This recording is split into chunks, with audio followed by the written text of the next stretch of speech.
이 자로는 지난 2012년에 국가정보원의 대선 개입 혐의를 입증하는 결정적인 증거를 찾아냈던 그런 분입니다. 그래서 많은 사람들이 이번 다큐멘터리에 상당한 기대와 관심을 보이고 있는 그런 상황인데요. 전망대 이 시간에는 세월호에 대한 진실을 담았다는 다큐 세월 X를 제작한 자로 씨를 직접 만나보겠습니다. 신변 보호를 위해서 이번 인터뷰는 음성 변조로 진행이 되고 또 필명인 자로로 호칭한다는 점을 미리 알려드리겠습니다. 자로 씨 안녕하세요. 네, 안녕하세요. 네, 이 세월호는 물속에 잠겨 있는 게 아니라 사람들 편견 속에 잠겨 있다. SNS에 직접 올리셨던 글인데요. 우리가 그동안 어떤 편견에 세월호를 담아뒀었는지 궁금합니다.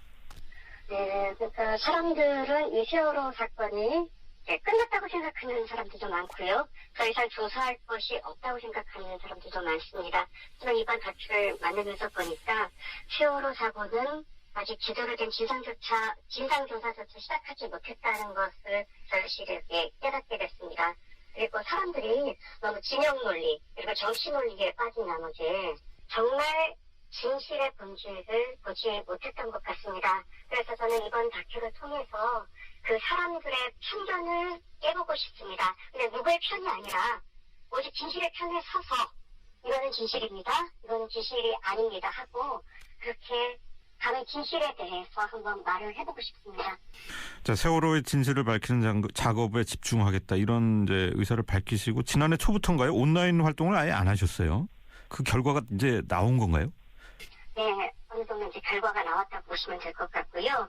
그리고 이 다큐를 시작으로 또 다른 시작이 시작된다고 보고 있습니다. 그래서 이 다큐를 통해서 지금 통화하신 기자님들이나 PD님들이나 정치인들이나 언론인들이 해야 될 몫이 또 추가로 따라붙는다고 생각을 하고 있고요. 그런 의미에서 이 다큐는 끝이 아니라 또 다른 하나의 시작이라고 생각합니다. 네.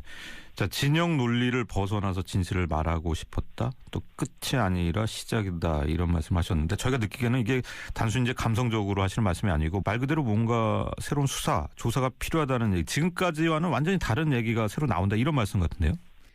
지금까지와 다른 얘기도 있겠고요. 같은 얘기도 있겠고요. 이미 알려졌지만 사람들이 잘못 알고 있었던 것도 있겠고요. 이미 드러났지만은 사람들이 그 중요성을 전혀 인식하지 못했던 것들도 있습니다. 그러한 것들이 무엇인지에 대해서 그냥 말하는 것이 아니라 철저하게 하나부터 끝까지 과학적인 팩트를 가지고 얘기를 하려고 합니다. 과학적인 팩트요. 예. 25일 공개하신다고 했는데 시간이 대략 몇 시쯤입니까?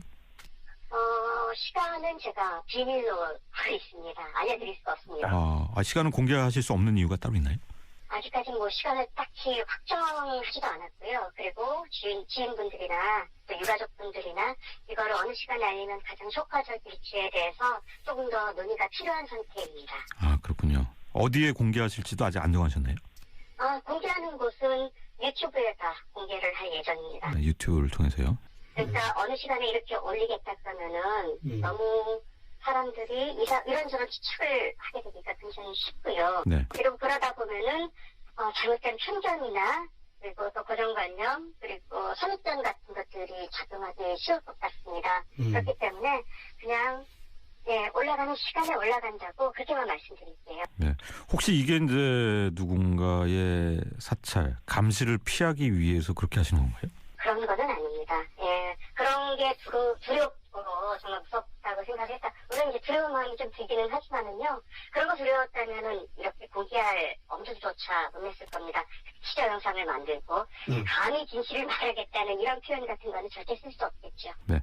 예고 영상을 보면은 세월호의 진짜 침몰 원인을 파헤친 8시간 49분 필리버스터 다큐멘터리라고 하셨고 사고 시각 8시 49분에 무슨 일이 있었을까 이런 내용을 담으셨는데 이게 8시간 49분을 채울 만큼 내용이 많은 건가요?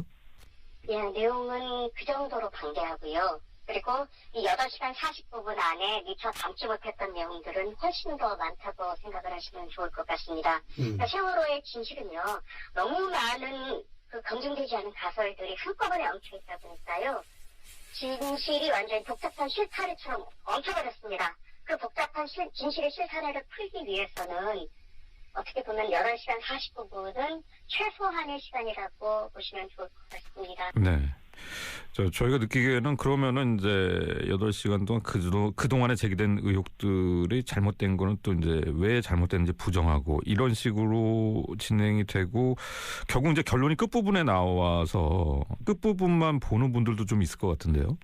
네, 그러실 분들도 있을 것 같아서 제가 다큐 초입 이제 시작하는 부분에 이런 멘트를 남깁니다. 다큐를 일부만 보고 평가하지 마시고 처음부터 끝까지 보신 다음에 평가해 주시면 좋겠습니다라고 말씀을 드립니다. 사실 이제 방송하는 입장에서 보면은 이 2시간 다큐멘터리도 사실 긴데 그 부분이 좀 걱정이 되긴 하네요. 자, 진실이라고 하면은 검증 과정 거치셨을 텐데 어떤 정보를 분석을 하신 건지 좀 설명해 주실 수 있나요? 거의 이제 지금까지 드러났던 거의 모든 자료를 거의 다 이제 검토를 했다고 보시면 좋을 것 같습니다. 검찰의 수사 결과라든가 이제 선원들의 재판 과정, 각종 전문 자료들, 특히 이제 항해학이라든가 주소나 심지어 물리학, 유체역학, 그리고 컴퓨터 과학, 그리고 AIS, 레이더, CCTV, 아이들이 남긴 영상이나 사진, 생존자 증언 이러한 것들을 다각적으로 검토해서 하나의 결론에 이르렀다고 보시면 될 것 같아요. 네. 근데 항해학이나 조선학, 유체역학, 물리학 얘기하셨는데 이게 본인 혼자서 이게 분석이 가능하십니까? 이 부분에 대해서 제가 직접 분석한 부분도 있고요. 그리고 진짜 믿을 수 있는 전문가를 통해서 분석한 내용도 있습니다. 알겠습니다. 자, 많은 정보들일 텐데 어떻게 입수를 하신 건가요? 이 자료들은 사실 이제 일반인들이 쉽게 접할 수 있는 부분 그런 자료도 물론 있습니다만은 일반인들이 쉽게 접하기 힘든 내용들도 사실 굉장히 많이 포함이 되어 있습니다. 저 같은 경우에는 세월호 유가족분 중에 한 분과 어떤 좀 인연이 돼가지고요. 그분을 통해서 일반인들이 좀 접하기 힘든 자료들을 좀 접할 수 있었고요. 그거를 통해서 세월호 참사의 진실을 추적할 수가 있었습니다. 이제 과거에 올리신 걸 보면은 잠수함 충돌설에 대해서는 아닌 것으로 그렇게 올리셨어요? 모든 것은 다큐를 통해서 좀 확인을 해주시면 좋겠습니다. 처음에 제가 티저 영상을 만들어 올릴 때는 제가 사실 다큐 만들어 놓고 애써 만들었는데 1년 동안 이렇게 고생해서 만들었는데 아무도 안 보면 어쩔까 그 걱정이 정말 많이 들었어요. 그래서 티저 영상을 만들어서 공개를 했는데 이건 제가 상상을 뛰어넘을 정도로 많은 관심을 갖게 되다 보니까요. 정말 무성한 그 근거 없는 낭설들이 또 여기에서 또 많이 발생을 하더라고요. 전혀 사실이 아닌 내용들, 왜곡된 내용들, 심지어 제가 인터뷰에 응한 내용들조차도 제 진짜 마음이 제대로 전달되지 못하고 왜곡되거나 확장되고 과장된 내용들이 좀 많아 보입니다. 더 이상 제가 어떤 특정한 단서를 던지게 되면은 오히려 그런 의혹이 확산될 것 같고요. 모든 것은 다큐를 통해서 직접 확인하시면 좋겠습니다. 지금 국민들의 관심은 사실 이제 국정조사와 특검 수사에서도 그렇지만은 대통령의 세월호 참사 당일 행적 7시간에 많이 쏠려 있어요. 이번에 제작하신 다큐는 이제 세월호의 침몰 원인인데 이것이 결국 이제 대통령의 7시간과 관련이 있습니까?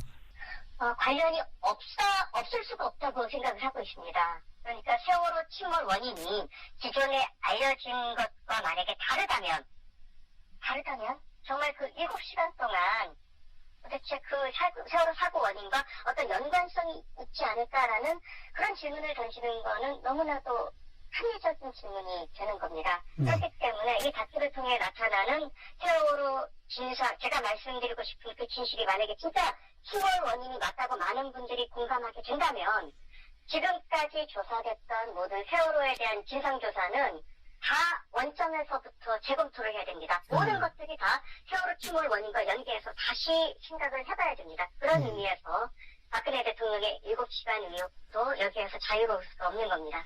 정말 궁금하네요. 결과가요.